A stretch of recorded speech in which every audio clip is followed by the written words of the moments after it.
साधर्मिक भक्ति हमारे जैन धर्म में साधर्मिक का अर्थ होता है। अन्य जैन भाई या बहन, यानी कि उदाहरण के लिए दो व्यक्ति दोनों जैन हैं, लेकिन दोनों का एक दूसरे से कोई खून का रिश्ता नहीं है, लेकिन जैन होने के नाते वह एक दूसरे के साधर्मिक हुए। अब हमारे धर्म में ऐसा कहा जाता है कि एक जैन यदि दुखी हो, यानी अगर एक साधर्मिक दुखी हो, तो दूसरे साधर्मिक को उसकी भक्ति करनी चाहिए, यानी उसकी मदद करनी चाहिए। अब यहाँ पर मदद करने के बजाय भक्ति शब्द का प्रयोग किया जाता है, जिसका अर्थ ये होता है कि अगर उसकी मदद भी करे तो वो मदद नहीं बल्कि भक्ति कही जाएगी। अब इसका फायदा ये होता है कि देने वाले को ऐसा लगता है कि वह किसी उत्तम आत्मा की भक्ति कर रहा है, सेवा कर रहा है। परिणाम स्वरूप दोनों के बीच समानता बनी रहती है।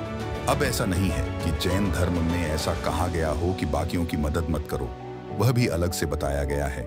लेकिन इस विषय को यहाँ पर बताने का कारण ये है कि इस साधर्मिक भक्ति से अनेक फायदे हैं। साधर्मिक भक्ति से एकता बनी रहती है, एक दूसरे के प्रति प्रेम भाव बढ़ते हैं। अनेक लोग इसी इंतजार में रहते हैं कि कब मैं किसी साधर्मिक की भक्ति कर पाऊं। एक और बात, ये सब चीजें गुप्त रूप से होती हैं, जिससे किसी का भी सम्मान थोड़ा सा भी कम न हो। दुनिया यदि इस नियम को अपना ले, जैसे यदि हम सब एक दूसरे के साथ धार्मिक बन जाएं, तो हमारी कल्पना से बाहर का परिणाम आ सकता है। आज भी कई लोग एक दूसरे की मदद करते हैं, लेकिन यहाँ पर हम मदद की नहीं बल्कि भक्ति की बात कर रहे हैं। किसी की मदद करना या किसी की भक्ति करना, ये दो अलग चीजें हैं। कुल मिलाकर दूसरों को खुद से उत्तम समझना, खुद से ऊपर समझना, ये भावना पूरे विश्व में लोग अपना ले तो धरती स्वर्ग बन जाएगी।